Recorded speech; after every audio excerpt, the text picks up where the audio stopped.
अच्छा अहमद बताइएगा, 164 का बयान भी हुआ, मेडिकल भी हुआ। एक तो ये बता दीजिए, इस पे बहुत सारे वीलॉग्स भी लोग बना रहे हैं, लेकिन आप हमें फैक्चुअल चीज़ें बताइए। हमें स्टोरी तो चलिए, जिन लोगों के लिए नई स्टोरी पता, उनके लिए ज़रा कैचअप करने के लिए स्टोरी बता दीजिए। एक बैकग्राउंड एक मुख्तसरन रखिएगा, लेकिन ताकि फिर हम उसके बाद से आगे बढ़ सकें।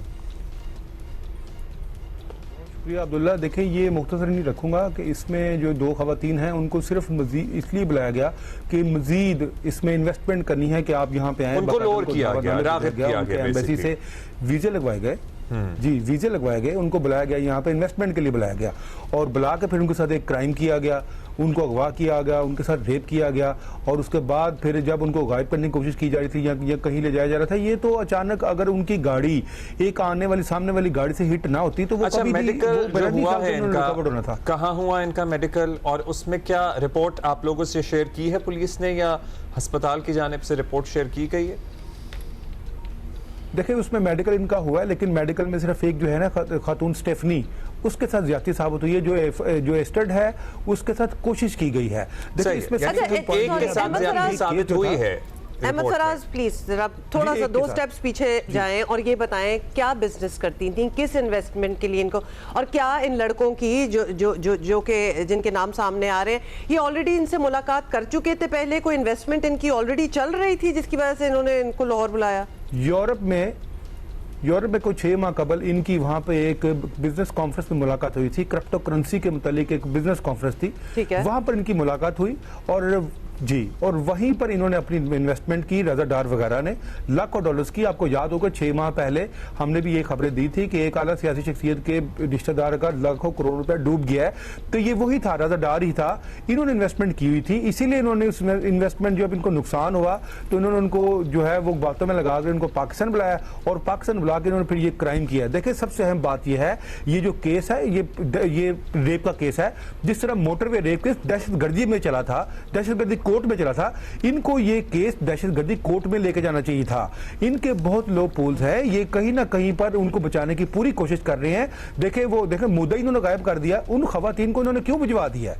बेशक अगर उनका 164 का बयान हो गया है या मेडिकल हो गया है, आप देखें ना मोटरवे रेप सीन में वो खातून कई दफा अदालत गई थी, तो अब अदालत ने अगर इनको खवातीन को बुलाना हुआ तो ये कैसे आएंगी? तो ये इनकी जो है को समझिए कि 2 फॉरेन खवातीन हैं जिनमें से एक के साथ मुबैना रेप हो गया, जो इस ट्रॉमे से गुजर रही हैं, जो पुलिस स्टेशन जाने के लिए तैयार नहीं थी बिकॉज जाहिर है they had there reservations, they were going through a trauma.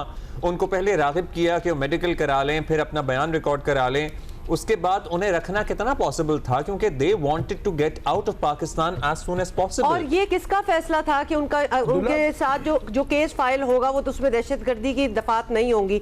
अब ये लड़कियां तो इतनी आई एम श्योर यहाँ के कानून के बारे में सेवी नहीं होंगी, तो ये फैसला किसने किया? तो इन्होंने खुद किया ना, ये कहीं ना कहीं पे तो उनको बचा रहे हैं ना। आप देखें ना, यहाँ पे वेनेजुएला की एम्बेसी नहीं है, उनसे रब्ता नहीं हुआ। जो डच एम्बेसी थी, जो नेदरलैंड की जो एम्बेसी थी, वहां पर ये खवातीन 11 घंटे रही हैं। उनको यहाँ पे रखा जा सकता था 1, 2, 3, 4 दिन या हफ्ता, वो क्योंकि उनको सिक्योरिटी प्रोवाइड कर रहे थे इस्लामाबाद में, उनको यहाँ से भिजवा दिया गया था। वो फ्लाइट से कबल 9 घंटे तो वो उस एम्बेसी में बैठ रही हैं। तो ये अगर ये कहे जी उनको जान का खतरा था तो ये था, तो वो तो ये बिल्कुल झूठ है। उनको यहाँ पे रखा जा सकता था, बाकायदा हॉलैंड एम्बेसी ने उनको ओन किया था, उन दोनों खवातीन को अपने पास रखा हुआ था। ये उनको अपने पास रख सकते थे कि जब तक ये जिस्मानी रिमांड पूरा ना होता, जब तक वो जुडिशियल ना होते, उनको यहाँ पर रखा जा सकता था। क्योंकि हमें इब्तिदाई तौर पर यह भी इत्तलात थी कि डच एम्बेसी का कोई नुमाइंदा 164 के बयान के वक्त मौजूद था। आप हमें बता रहे हैं कि ये इस दौरान इस्लामाबाद भेजा गया है इन खवातीन को, वो ये एम्बेसी में थी कई घंटे वहां। जी देखा, वो 164 का जो बयान होता है ना, उसमें कोई नहीं होता, उसमें सिर्फ मैजिस्ट्रेट और विक्टिम ये आमने सामने होते हैं। 164 के बयान में मैं, आप या कोई भी नुमाइंदा नहीं हो सकता। उसका मतलब ही ये होता है सिर्फ मैजिस्ट्रेट और विक्टिम, और यहाँ उसका रीडर वो लिख रहा होता है, कहाँ हुआ बयान? कोई दूसरा तीसरा शख्स नहीं होता। जी, वो बयान कहाँ हुआ इनका?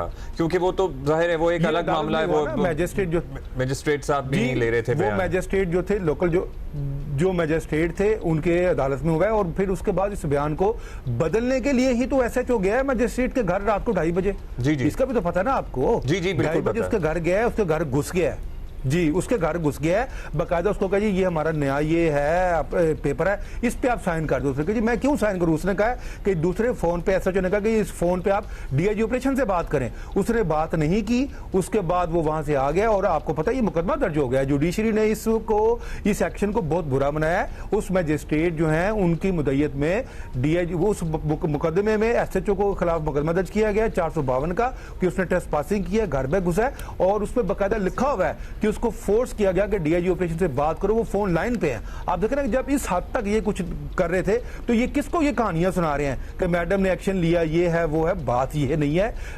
ये कहते हैं जी हमने उनको ट्रेस किया, हालांकि वो तो एक्सीडेंटली जब ये जो मुलजमान थे ये खवातीन को लेके जा रहे थे, उनकी गाड़ी का एक्सीडेंट हुआ है तो वो दोनों खवातीन नीचे उतर के भागी है और एक शॉप में घुस गई है। वो जब वो शॉप में घुसी है तो उस दुकानदार ने वो जो गाड़ी जिसकी गाड़ी हिट हुई थी उसने 15 पे फोन करके पुलिस को बुलाया और ये कहते हैं जी हम उनको मैप से देख रहे थे, सेफ सिटी के कैमरे वॉच करते देख रहे, ये तो कहानी है, झूठ बोल रहे हैं ये। फिर उसने भी मुकदमा दर्ज करवा दिया उस्मान ने, रात को सभी पर्चा दर्ज हो गया। अच्छा आप ये बताइएगा मजिस्ट्रेट का जो इशू है ये सिर्फ ट्रेस पासिंग का इशू है कि रात 2:30 बजे एसएचओ मुबैना तौर पर उनके घर में दाखिल हुए और उन्हें कहा कि फॉरेन नेशनल से इनका ये बयान लेना है? क्या तरीक़ाकार होता है, आप हमें समझा सकते हैं? मजिस्ट्रेट का बयान क्या किसी भी वक्त हो सकता है या उसके कोई औकातकार होते हैं? और क्या प्रेमिसेस होनी चाहिए? क्या वो घर में भी हो सकता है या दफ्तर में होता है या अदालत में होता है या थाने, कहाँ होता है ये 164 का बयान? प्लीज़ हमें समझाएंगे ज़रा अहमद। देखिए 164 का बयान जो होता है ना, ये कोई भी विक्टिम होता है ना वो अदालत में ही होता है और उसमें पुलिस वाला भी नहीं होता। अगर मुलजिम को या विक्टिम के साथ पुलिस वाला होता है ना तो अदालत को कमरे से बाहर निकाल देती है। ये बंद कमरे में होता है। 164 का बयान बंद कमरे में होता है जिसमें मैजिस्ट्रेट, विक्टिम या मुलजिम वो आमने सामने होते हैं। तो ये बयान किसी के घर में या किसी ऐसी वैसी जगह पे नहीं होता। ये इसका एक प्रोटोकॉल है 164 का। ये बयान अदालत में ही होता है, मैजिस्ट्रेट के कमरे में होता है। तो ये बयान वहीं पे होना चाहिए था, ये बयान वहीं पे रिकॉर्ड होना चाहिए था, ना कि आप जाके पेपर ले जाते और मैजिस्ट्रेट पर आप प्रेशर डालते कि जिस पे साइन करें। तो उसके बाद ये बयान कहाँ रिकॉर्ड हुआ? और अहमद फराज ये भी बताएं कि इन लड़कियों के भी कोई काउंसिल हैं, कोई इनके लॉयर्स वगैरह भी हैं जो ऑब्वियसली इनकी साइड से भी तो कोई कर ही रहा होगा ना इनको। एक तो इनको इन्फॉर्म करना कि आपके क्या राइट्स हैं, आप क्या कर सकती हैं, मतलब वो एम्बेसी की तरफ से कोई लॉयर वगैरह कुछ था इनके पास? अभी तक इनके कोई लॉयर नहीं था क्योंकि अदालत में एक सरकारी वकील होता है ना, वो सरकारी वकील बोल देता है जिसके साथ वकील नहीं होता। विक्टिम के साथ अगर कोई वकील ना हो तो सरकारी वकील एक होता है, हर अदालत में होता है। इवन हाई कोर्ट में, सुप्रीम कोर्ट में, निचली अदालतों में सरकारी वकील होते हैं, फिर वो बोल पड़ते हैं। लेकिन इनका ऐसा कोई वकील नहीं था, कोई काउंसिल नहीं था जो उस वक्त वहां पे होता, जो इनकी वहां पे जाके इनके बारे में कोई जिरा करता या कोई बताता, क्योंकि वो सरकारी वकील वहां पे मौजूद होता। लेकिन सरकारी वकील जो बोलते हैं आपको वो भी पता है। अच्छा ये बताइएगा अहमद ज़रा टाइमलाइन समझाइए। ये लड़कियां गाड़ी से उतरी, गाड़ी का एक एक्सीडेंट हुआ, गाड़ी से उतरी, करीबी जनरल स्टोर में कहीं जहां पर ये डीआईजी साहब भी दिखा रहे थे वो तस्वीर भी, जहां पर एक ट्रैफिक वार्डन और फिर दीगर लोग आ गए और उन्होंने इनको वहां से आगे इनको रेस्क्यू किया या इनको लेकर चले गए। फिर पुलिस वुमेन पुलिस ऑफिसर्स भी आई और फिर उन्होंने कहा कि हाँ आप मेडिकल कराएं। फिर ये टाइमलाइन क्या है? फिर क्या उसी दिन मेडिकल हो गया? 164 का बयान तो जाहिर है उस दिन नहीं हो सका, तो फिर क्या अगले दिन हुआ जब तक एसएचओ के खिलाफ नई एफआईआर कट सकी, या 2 दिन लगे? ये कितने दिन पर मुहित ये सारा सिलसिला है? देखिए ये 7:40 पे जब ये रजादार मुलजिम वगैरह जो थे ये जब उनको लेकर निकले ना खवातीन को अपनी गाड़ी में डिफेंस से लेकर निकले हैं, तो ये आपको पता होगा कि रिंग रोड पर भट्टा चौक से आगे जाकर ना गाजी रोड है। उस गाजी रोड पर इनकी गाड़ी जो थी ना, क्योंकि तेज रफ्तार ये गाड़ी चला रहे थे और एक अगली गाड़ी के साथ इनकी गाड़ी जब हिट होती है ना, तो जब ये हिट होती है तो ये दोनों लड़कियां जो होती है ना ये गाड़ी से बाहर निकलती हैं और ये भाग के कोई मेरे को 20-25 गज का फासला होगा, एक फिल्टर हाउस एक शॉप थी, ये उसमें पनाह ले लेती हैं। और ये जब उसमें पनाह ले लेते हैं तो ये रजादार बजाय इसके कि उनको दुकान से बाहर निकालते, ये घबरा के अपनी गाड़ी भगा के ले जाते हैं वहां से। अच्छा, जिसकी गाड़ी को हिट करते हैं उसका नाम उस्मान है, वो अपनी बीवी के साथ था। वो फिर 15 पे फोन करते हैं। जब वो फोन करते हैं 15 पे तो पुलिस आती है।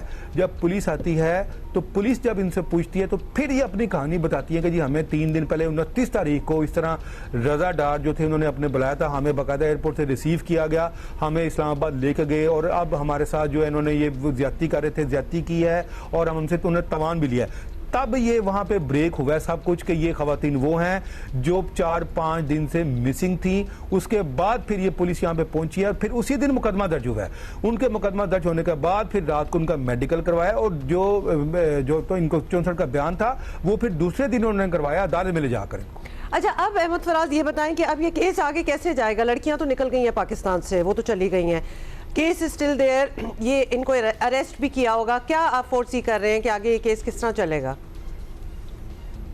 देखिए, इसमें 164 का बयान भी हो गया है, मेडिकल भी हो गया है, उनका 5 दिन का जिस्मानी रिमांड भी हो गया, लेकिन शहादतें इन्होंने गायब कर दी हैं। शहादत चाहिए होती है ना, इसमें विक्टिम को आना पड़ता है। अब मोटरवे रेप केस की मिसाल ले लें आप, वो खतून विक्टिम कितनी दफ़ा अदालत गई थी, दहशतगर्दी कोर्ट में उसका ट्रायल हुआ था, तो उसका ट्रायल भी दहशतगर्दी कोर्ट में होना चाहिए था। 365 ए लगी हुई है, 375 ए लगी हुई है, गैंग रेप, अगवा बरे तवान, उसका ट्रायल ही दहशतगर्दी कोर्ट में होता है। अच्छा, ये सारी दफात एफआईआर में हैं, गैंग रेप और ये अगवा बराए तावान की तमाम दफात में भी तो आपको पता है ना, फिर बड़ा टेक्निकल ये काम होता है, कहीं इधर से उधर हो जाए तो मामला केस या तो मजबूत हो जाता है या कमजोर हो जाता है। सो एफआईआर जो आपने ऑब्जर्व की है या पढ़ी है, दफात क्या लगाई गई हैं?